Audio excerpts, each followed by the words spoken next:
माँ बाप ने तुम्हें कितनी नाजों से पाला है, माँ बाप ने तुम्हें कितना अपना ऐश अपने मन के अरमानों को काट करके तुम्हारे जीवन को बनाया है। माँ बाप तो भेजते हैं, मेरी बेटी पढ़ रही है, हॉस्टल में है, पढ़ाई कर रही है, क्या हो रहा है देखो जाकर के।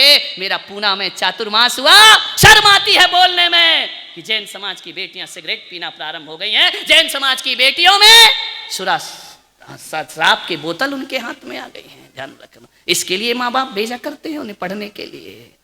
नहीं मेरी बेटियों, तुम्हें विश्व सुंदरी नहीं बनना है। हर माँ बाप से निवेदन करूंगा, अपनी बेटी को विश्व सुंदरी बनाने का सपना मत देखो, मिस वर्ल्ड बनाने का सपना मत देखो, मिस यूनिवर्स बनाने का सपना मत देखो। बन भी गई तो उससे होगा क्या? एक होती है प्रतिष्ठा और एक होती है प्रशंसा। विश्व सुंदरी बनने से प्रशंसा मिल सकती है, प्रतिष्ठा नहीं मिल सकती है। कोई यहां से कोई विश्व सुंदरी निकल जाए, लोग उसे अश्लील ताने मारा करते हैं, लोग सीटियां बजाएंगे, उसकी देह को कामुकता से देखेंगे। लेकिन यहां से कोई साध्वी निकल जाए, लोग चरणों में माथा झुका दिया करते हैं, अपना नमन प्रस्तुत कर दिया करते हैं। विश्व सुंदरी प्रशंसा की पात्र हो सकती है, लेकिन विश्व सुंदरी प्रतिष्ठा की पात्र नहीं हुआ करती है। मैं माताओं से निवेदन करूंगा, अपनी बेटियों को विश्व सुंदरी नहीं, अपनी बेटियों को मैना सुंदरी बनाने का सपना देखिए, अपनी बेटियों को ब्राह्मी सुंदरी बनाने का सपना देखिए। मान्यवर, कैसे संस्कार दे रहे हैं आप अपने बच्चों को? क्या होगा इस तरह की पश्चिमी सभ्यता में डूब करके? हमारी समाज का हाल क्या होगा? अल्पसंख्यक में भी अल्पसंख्यक हो गया हमारा समाज, और इस तरह से अंतर जाति विवाह होते रहे।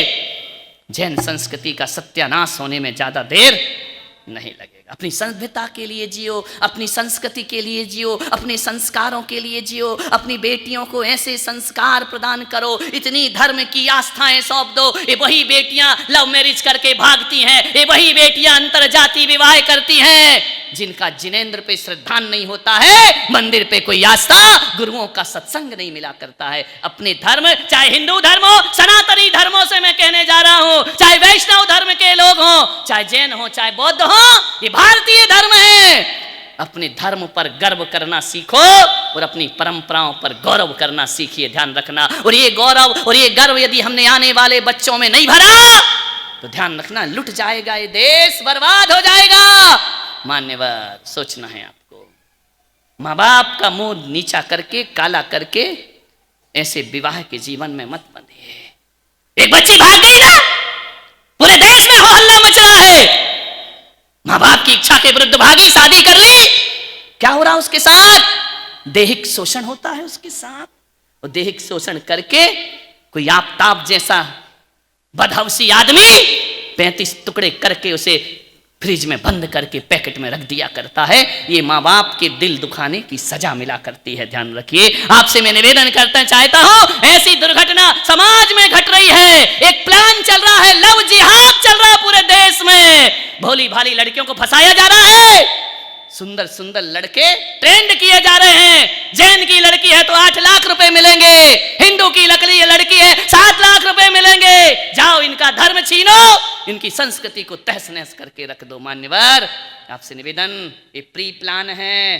बेटियां इन गलत बातों से बचने का प्रयास करें। ध्यान रखिए, गोरी चमड़ी, पैसा, बाइक, मोटर, कार, ये जिंदगी के लक्ष्य नहीं हुआ करते हैं। ध्यान रखिए, क्या हालात है। आज हमारे समाज की हजारों लड़कियां भाग गई, और हमारा समाज इसी में लगा है कि तू 13पंथी है कि तू 20पंथी है। हमारा समाज इसी में लगा है, तू दिगंबर है कि तू श्वेतांबर है। धत तेरे की संस्कृति बचाओ, लोगों को बचाओ, उनके आचरण बचाओ, अपने धर्म को जिंदा रखो। हजारों लड़कियां भाग रही हैं, ध्यान रखना। जैन समाज की सनातनी लड़कियां भी भाग रही हैं। आपसे निवेदन है, एक लड़की भाग गई, रेपुटेड फैमिली की बच्ची भाग गई एक लड़के के साथ, विधर्मी के साथ। मां बाप से उसने कहा कि मां, मैं उस लड़के से शादी करूंगी। मां ने कहा, बेटा ऐसा मत कर, वो अपनी जात का नहीं है, वो अपने धर्म का नहीं है, वो अपने संस्कारों का नहीं है। बोले कुछ भी हो जाए मैं शादी करूंगी।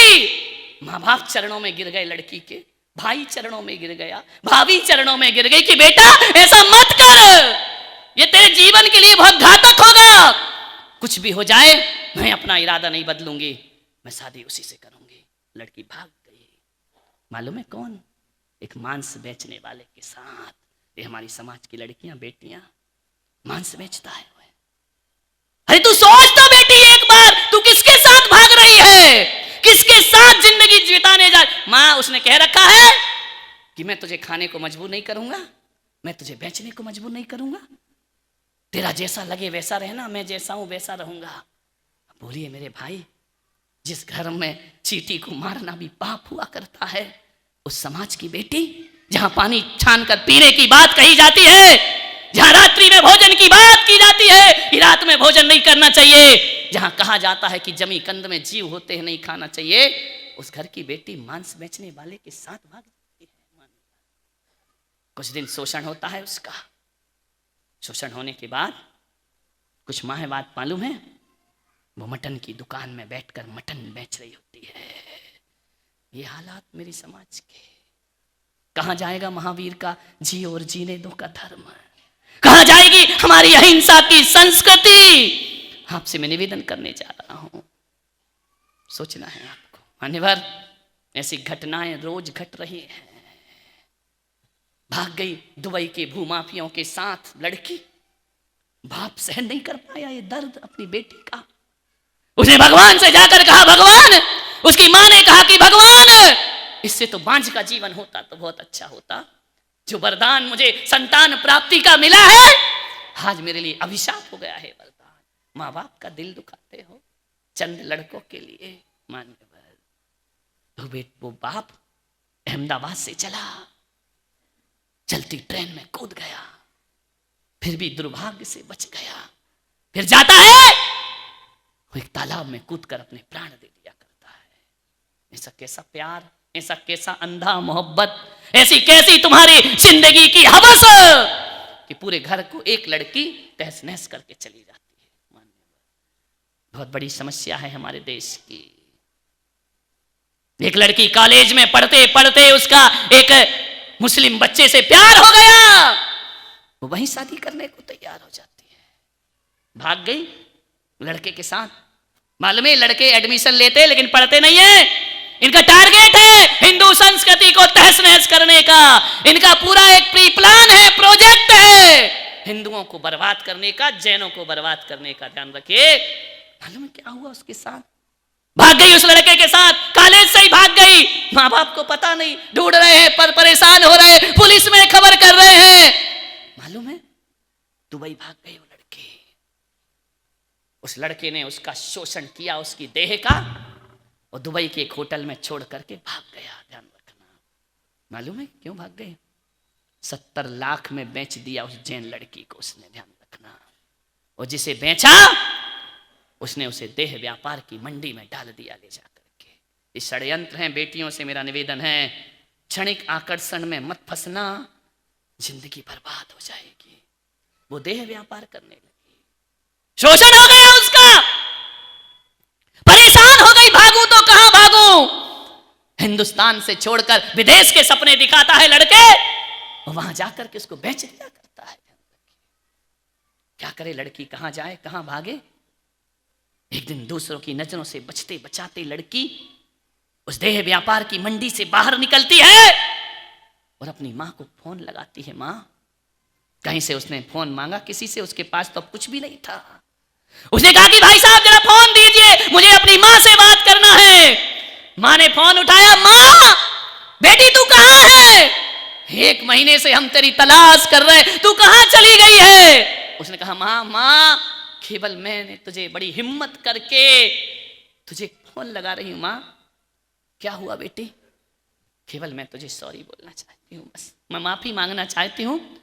मेरा आखिरी फोन है मां, अब तेरे पास मेरा कभी फोन नहीं आएगा। क्या हुआ बेटी? बोले तेरी लड़की बिक गई है, 70 लाख में मुझे बेचा गया है, और आज तेरी लड़की देह व्यापार की, कामुकता की मंडी की एक भोग की वस्तु बन गई है। मां ने कहा बेटी तू चिंता मत कर, मैं कुछ करती हूं। बोले नहीं मां, मेरी हिम्मत नहीं हो रही तुझसे बात करने की। काश उस दिन मैंने तेरा कहना मान लिया होता तो आज मेरी जिंदगी इस तरह से बर्बाद नहीं हो रही होती। मां ने कहा बेटा तू अपना पता दे।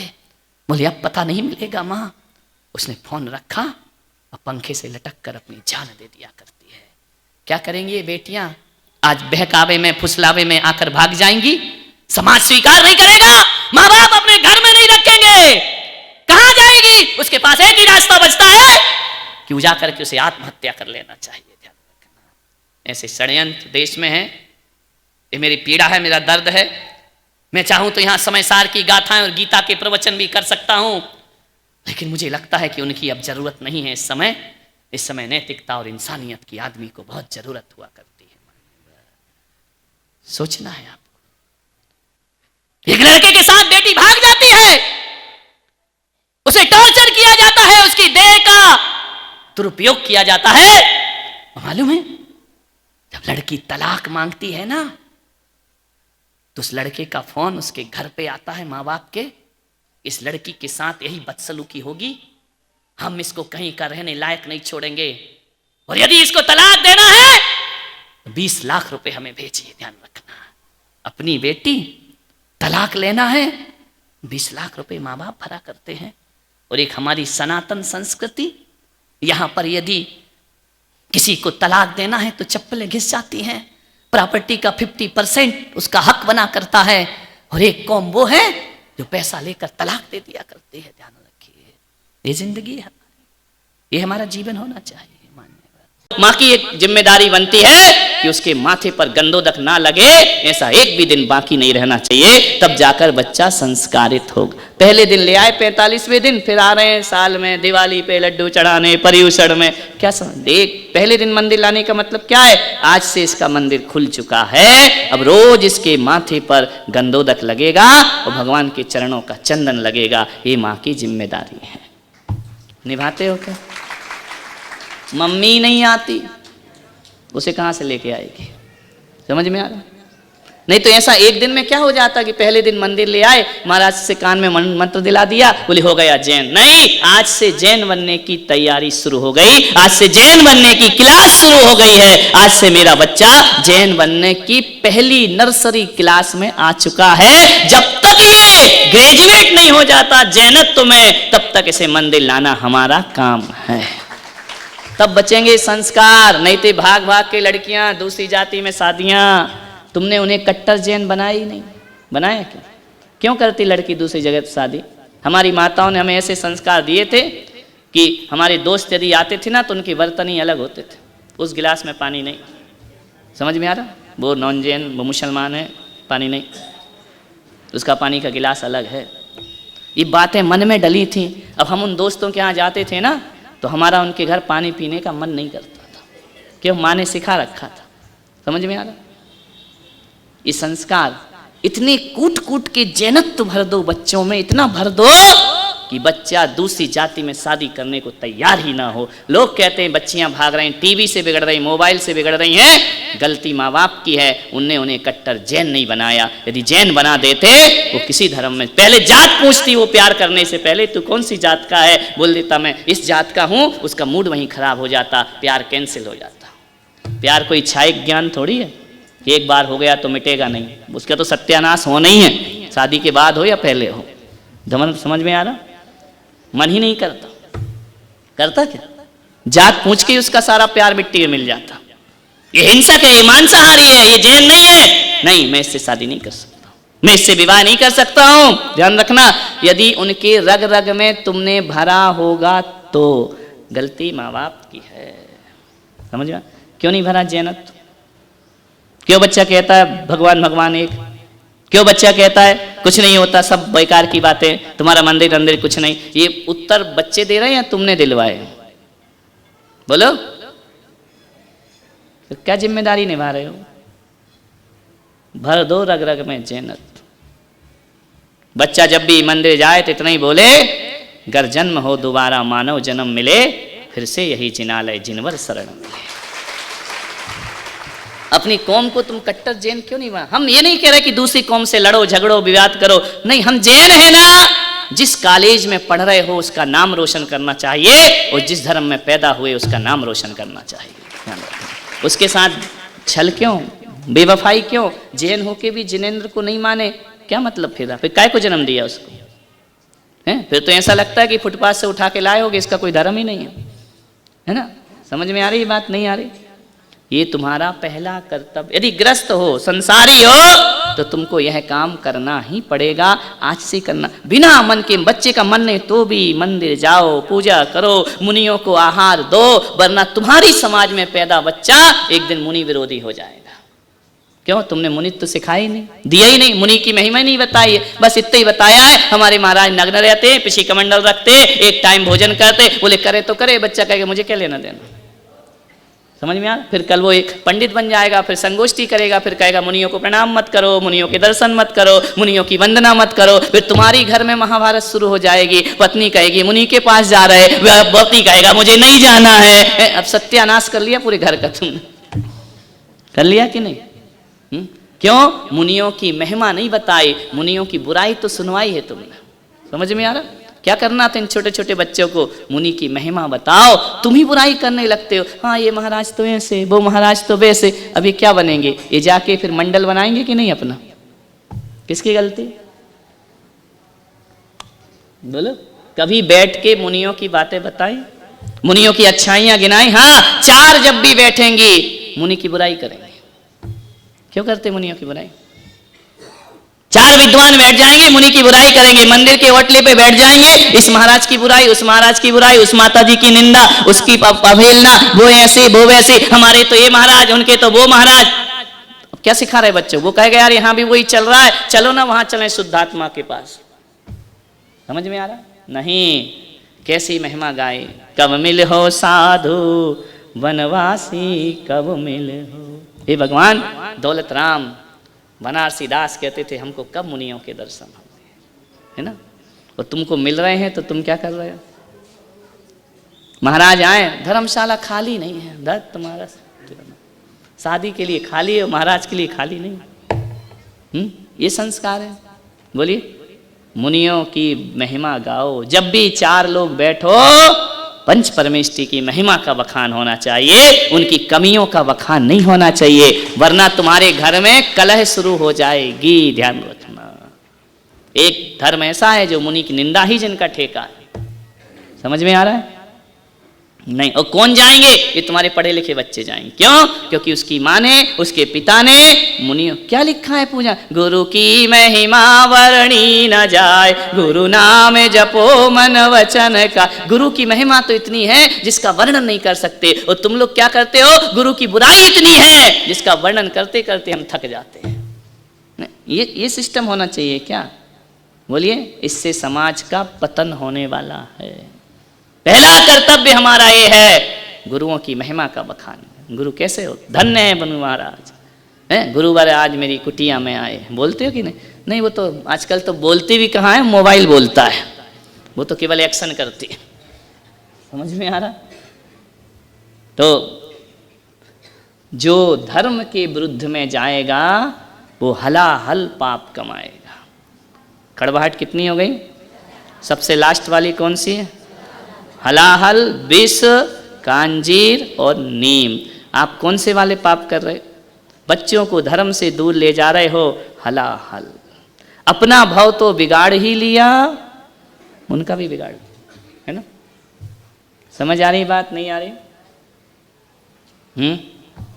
तुम्हारे घरों में 2-2, 3-3 पंथ पनप रहे हैं कि नहीं? एक 13 में लगा, एक 20 में लगा, एक कहान में लगा, एक तारण में लगा, सब लगे हैं ना? क्यों लगे हैं?